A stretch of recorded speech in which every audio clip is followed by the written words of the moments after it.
Assalamualaikum warahmatullahi wabarakatuh. Alhamdulillahirabbil alamin wa bihi nasta'inu ala umuri dunya waddin. Sayyidina Muhammadin wa ala alihi wa ashabihi ajma'in. Amma ba'du. Sahabat Zakat TV yang dirahmati Allah Subhanahu wa taala, apa kabar iman Anda hari ini? Doa dan harapan kami semoga keimanan kita senantiasa meningkat dari hari ke hari. Dengan meningkatnya keimanan, sehingga amalan-amalan kita menghantarkan kita menjadi orang yang terbaik dalam melakukan amal-amal perbuatan. Tak terkecuali tentu saja amal perbuatan di dalam kita mengasuh, mengawal tumbuh kembang anak-anak kita. Oleh karena itu, dalam kesempatan yang penuh barokah ini, kita akan berbincang atau saya ingin menyampaikan sebuah tema tentang menyikapi kesalahan anak. Memiliki anak dalam usia kanak-kanak memang satu karunia yang besar dari Allah Subhanahu wa taala. Apalagi jika dalam usia pertumbuhan mereka sedang menunjukkan perilaku-perilaku yang penuh dengan kejutan-kejutan. Bukan hanya kejutan yang menyenangkan, tapi terkadang juga ada kejutan-kejutan yang kurang menyenangkan. Bahkan dalam kondisi tertentu bisa jadi celoteh mereka adalah celoteh-celoteh yang di luar dugaan kita, di luar kemauan kita. Mungkin selama ini kita merasa bahwa kita sudah mendidik anak kita dengan baik. Mungkin selama ini kita merasa bahwa kita telah mengawalnya dalam kurun waktu 1 kali 24 jam. Mungkin selama ini kita merasa telah memberinya nafkah dengan nafkah yang halal. Tapi yang namanya anak tetap saja ia akan kembali kepada fitrahnya. Ada perilaku-perilaku mereka di mana fitrah kemanusiaannya adalah bukan sebagai malaikat, tetapi ia tetap hamba Allah Subhanahu wa taala. Meskipun masih kanak-kanak dan perilakunya lucu, terkadang kelucuan-kelucuan kesalahan ada sebagian orang tua yang kurang bisa menerimanya dengan baik. Maka pertanyaannya adalah, apakah memang kita yang harus memahami mereka, ataukah mereka yang harus memahami kita? Jika kita yang harus memahami mereka, pertanyaan berikutnya adalah, sampai pada batas seperti apa anak-anak kita? Maka jawabannya adalah, kita memahami perilaku anak-anak kita pada sisi-sisi positif maupun negatifnya. Kita memahami perilaku anak kita pada sisi yang kita menjadi senang atau menjadi tertawa karena kelucuannya, atau sebaliknya pada posisi di mana celotehan-celotehan, letupan-letupan perilaku anak-anak kita muncul pada sisi-sisi yang kita sangat tidak menyukainya. Bahkan yang ketiga adalah bisa jadi juga kita harus memahami anak kita pada satu momentum di mana suatu masa anak kita melakukan perbuatan-perbuatan yang mencengangkan kita untuk hal yang kita tidak suka jika anak kita melakukannya. Ini adalah sebuah tantangan, bukan sebuah rintangan. Ini adalah sebuah peluang, bukan jalan menutup kebahagiaan untuk mengawal tumbuh kembang putra-putri kita, untuk tetap kita bersama menggamit anak kita, menggamit tangan anak kita, sehingga mereka tetap tumbuh berkembang dalam ruang-ruang yang mereka tetap bisa mengaktualisasikan dirinya, tetap bisa mengaktualisasikan potensi dirinya, dan mereka tetap bisa senantiasa inline di atas jalan kebaikan. Sebagaimana orang dewasa, anak-anak juga bisa melakukan kesalahan. Jika orang dewasa yang sudah mumayyiz, yang sudah mengerti antara al-haq dengan al-batil, antara yang cantik dengan yang tidak cantik, antara yang tampan dengan yang tidak tampan. Jika orang dewasa yang sudah mukallaf di pundaknya, dia memikul beban syariat Allah Subhanahu wa taala, mereka yang dewasa bisa saja juga terjatuh melakukan kesalahan. Allah Subhanahu wa taala menyediakan pintu taubat. Tubu ilallahi taubatan nasuha. Maka kita sebagai orang tua yang mendapatkan amanat untuk mengayomi, melindungi, menjaga tumbuh kembang putra-putri kita, kita juga harus memiliki ruang maaf yang luas kepada putra-putri kita. Luasnya samudra maaf kita kepada putra-putri kita tentu saja tidak dibatasi dengan ruang dan waktu.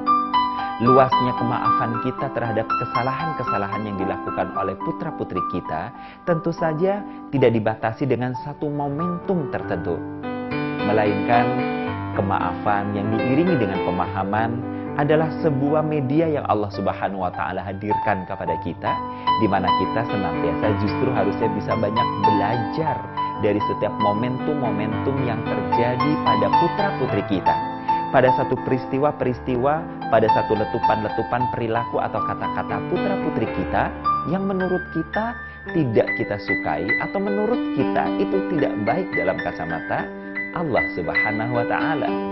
Sehingga kita sebagai orang tua akan senantiasa memiliki kesabaran. Berbicara tentang kesabaran, kesabaran adalah madal haya.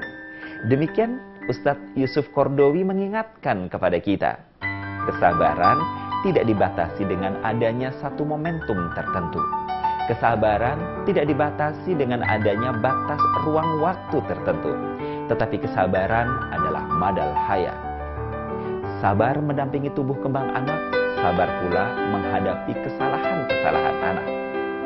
Kemudian kesalahan anak yang seperti apa? Yang sebenarnya harus mendapatkan pemahaman, pemaafan, dan kesabaran dari kita, sehingga anak kita kelak di kemudian hari bisa memperbaiki dirinya. Kepemahaman, kesabaran yang seperti apa yang harus senantiasa kita tumbuh kembangkan di dalam diri kita, di dalam jiwa kita, sehingga kita tetap bisa merangkul putra-putri kita. Kita tetap bisa mencurahkan kasih sayang kita, bukan hanya pada momentum di mana anak kita sedang menyenangkan kita, sedang melakukan kelucuan sehingga kita merasa gembira, tetapi justru pada momentum di mana anak-anak kita sedang sangat menjengkelkan kita, apalagi jika ternyata perbuatannya menurut syariat adalah perbuatan yang bisa menggugurkan eksistensi kebaikannya terjatuh pada kemaksiatan. Bahkan, na'udzubillah min dzalik, yang kita khawatirkan adalah perbuatan sang anak bisa mengarah pada datangnya murka Allah Subhanahu wa Ta'ala. Adakah kisah yang bisa menjadi panduan buat kita? Kita akan lihat pada sesi yang setelah ini.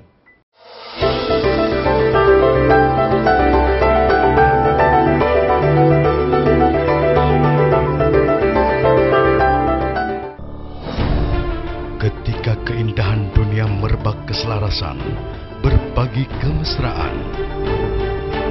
Ketika sejuta tangan merangkai kebahagiaan dalam kehidupan yang harmoni. Ketika zakat Anda wujudkan indahnya dunia.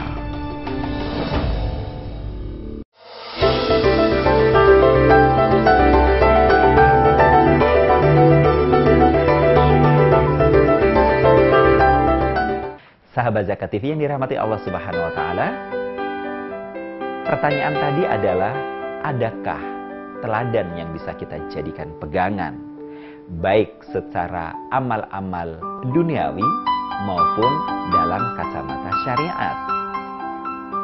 Jawabannya ada, yakni pegangan yang telah dilakukan oleh junjungan kita, teladan kita, Rasulullah Muhammad sallallahu alaihi wasallam.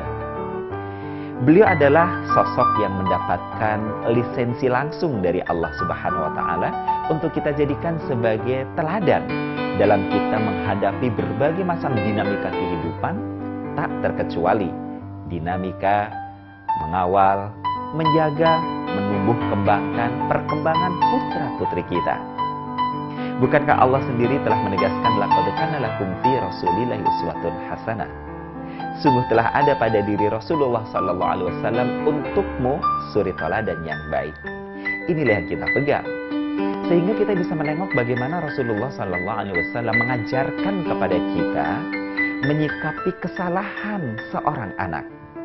Rasulullah sebagai seorang murabi, sebagai guru, sebagai orang tua yang sekaligus mampu menjalankan peran juga sebagai teman. Rasulullah Sallallahu Alaihi Wasallam juga bisa berperan sebagai hakim yang menegaskan tentang kedudukan hukum sebuah perilaku. Rasulullah Sallallahu Alaihi Wasallam bisa berlaku arif bijaksana menyikapi kesalahan seorang anak. Suatu hari ketika Rasulullah Sallallahu Alaihi Wasallam dan para sahabat yang di dalamnya ada Umar bin Khattab radhiallahu an bergabung bersama dengan mereka. Sedang duduk, kalau dalam bahasa Sundanya ngeriung, melingkar di dalam ruang utama Masjid Nabawi. Tentu saja kondisi Masjid Nabawi pada saat itu tidaklah seperti sekarang. Lantainya masih pasir yang ditabur dengan kerikil-kerikil batu kecil.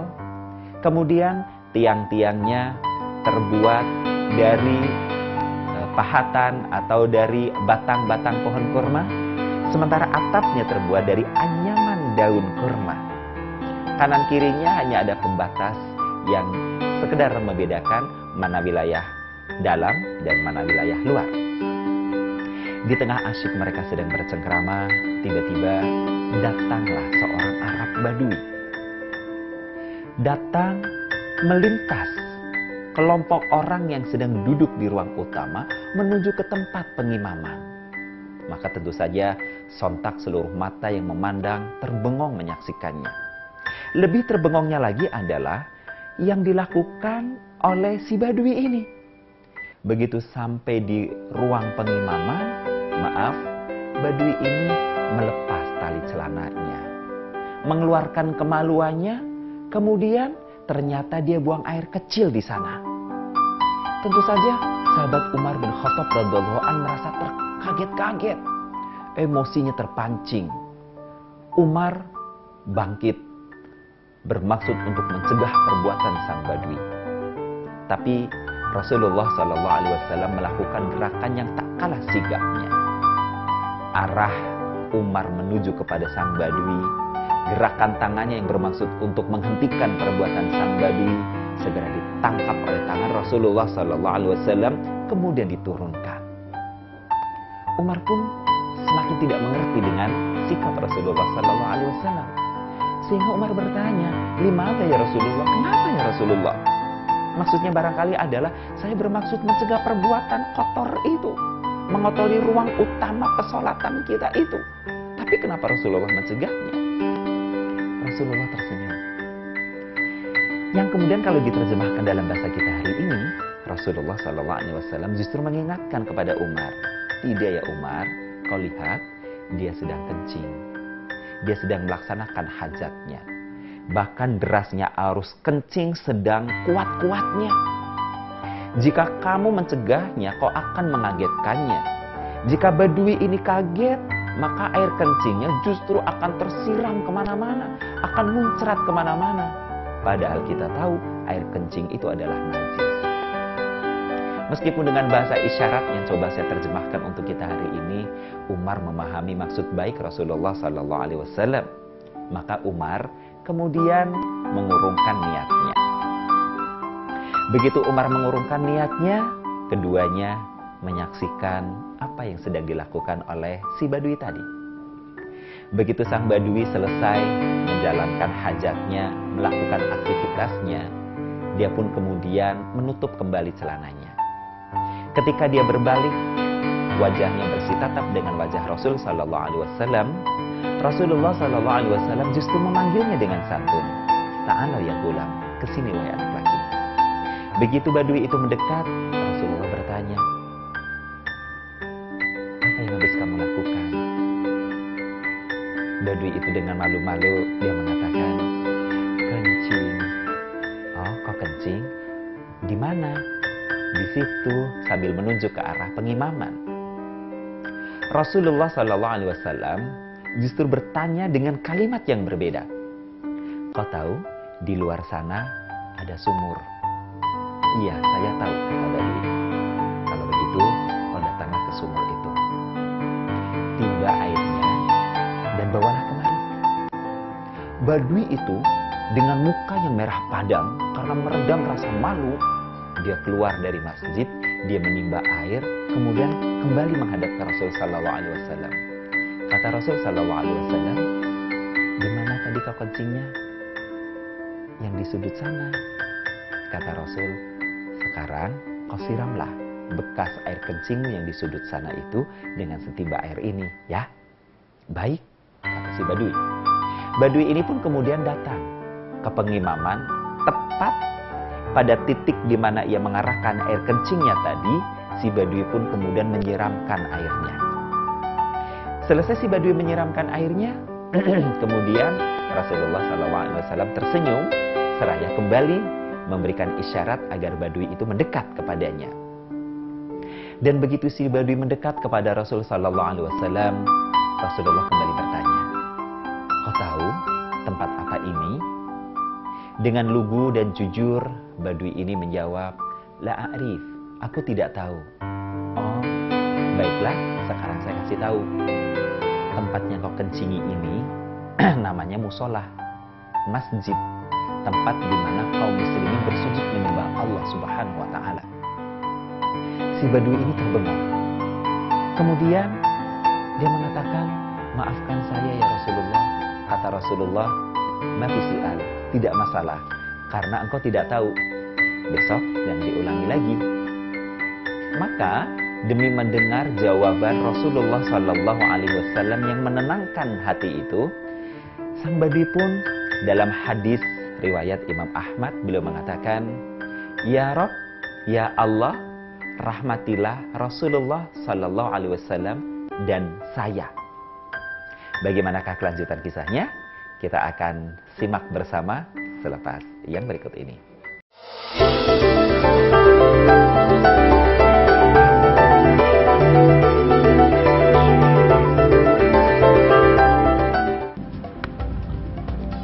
Semangat kemenangan harus berasal dari sportivitas yang datang dari hati.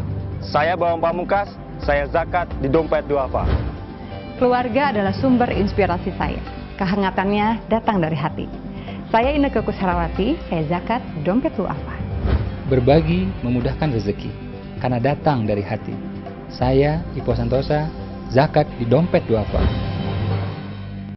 Dompet Duafa.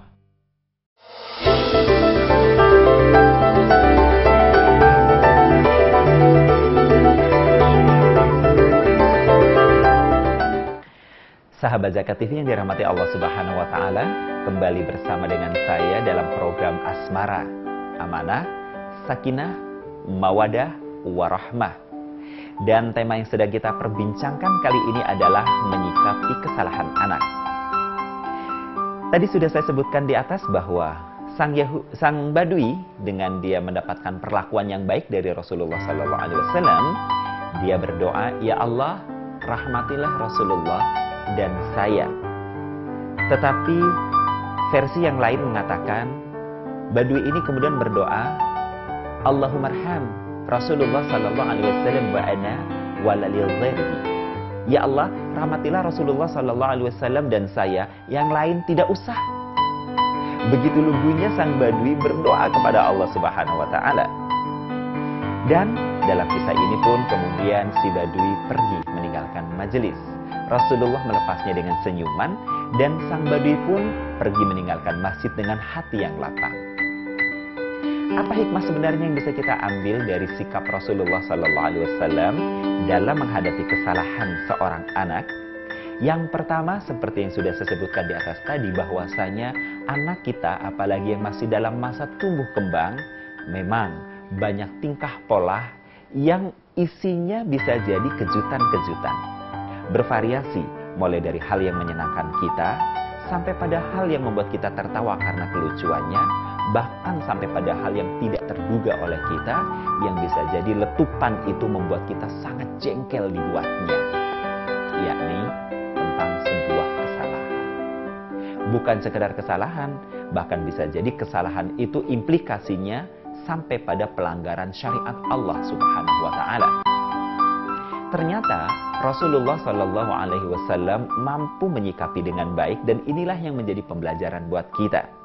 Kita lihat betapa Rasulullah SAW ketika mengetahui Badui ini sedang melakukan kesalahan, antara hukum yang memang harus mencegahnya dengan perbuatan fitrah kemanusiaan, ternyata Rasulullah memberikan jalan fitrah kemanusiaan.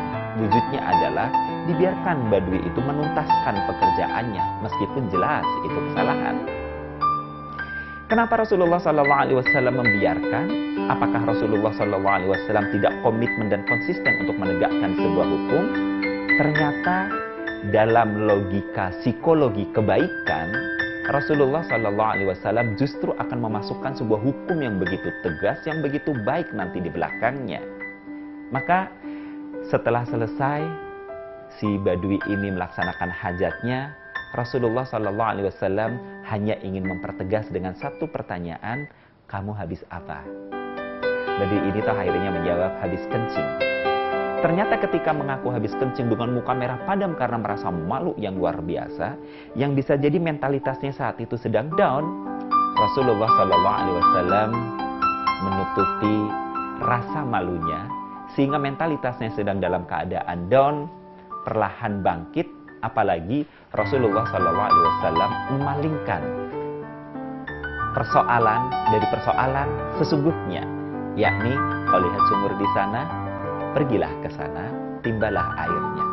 Dengan dipalingkan dari persoalan utama, si badui ini rasa malunya mulai surut, semangat menimba, memunculkan kebaikannya sudah mulai tumbuh. Demikian pun mestinya yang kita lakukan kepada putra-putri kita. Ketika dia melakukan kesalahan, bisa jadi dia tidak akan mengaku. Maka kita alihkan perhatian dari persoalan utamanya yang kesannya anak kita justru tertutupi aibnya.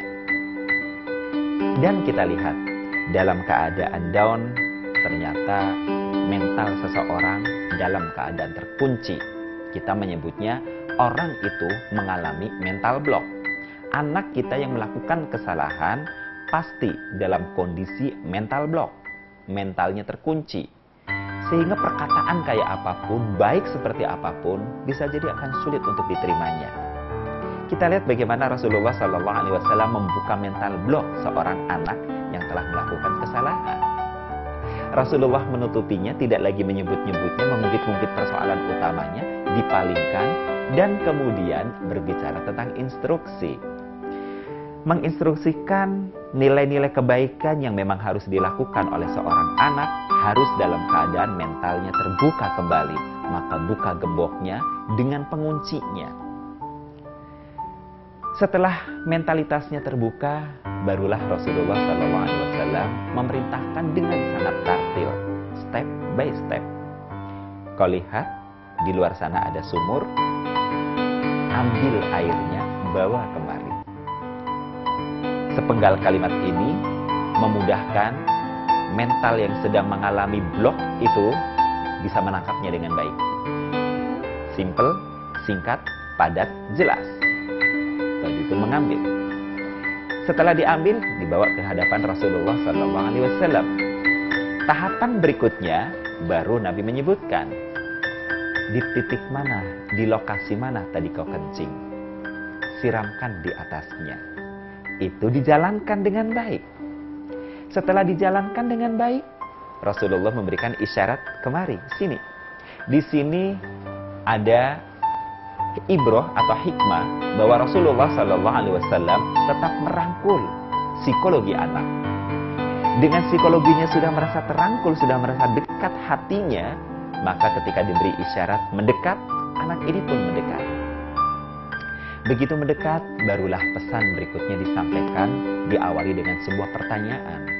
Kau tahu tempat apa ini? Tidak tahu. Ini namanya masjid, tempat kami sholat. Nah, yang namanya orang sholat dalam logika orang Islam tahu bahwa tempat sholatnya harus suci dari najis. Disinilah syariat yang lebih besar tertanamkan di dalam benak seorang Arab Badui.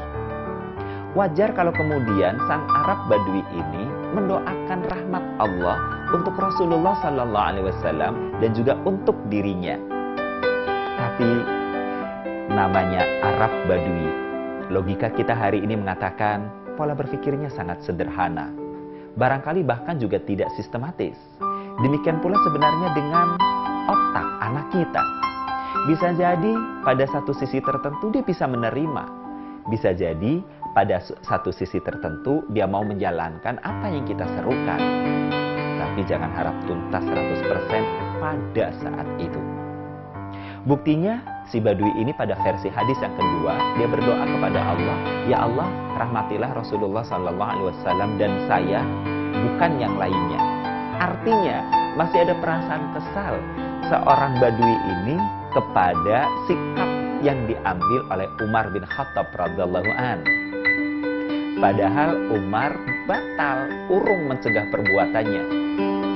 Tapi bagi si Badui ini ternyata masih ada sisa. Namun demikian Rasulullah Sallallahu Alaihi Wasallam memaafkan kekurang sempurnaan amal seorang yang akalnya masih sangat terbatas. Mudah-mudahan bermanfaat untuk kita semua. Wassalamualaikum warahmatullahi wabarakatuh.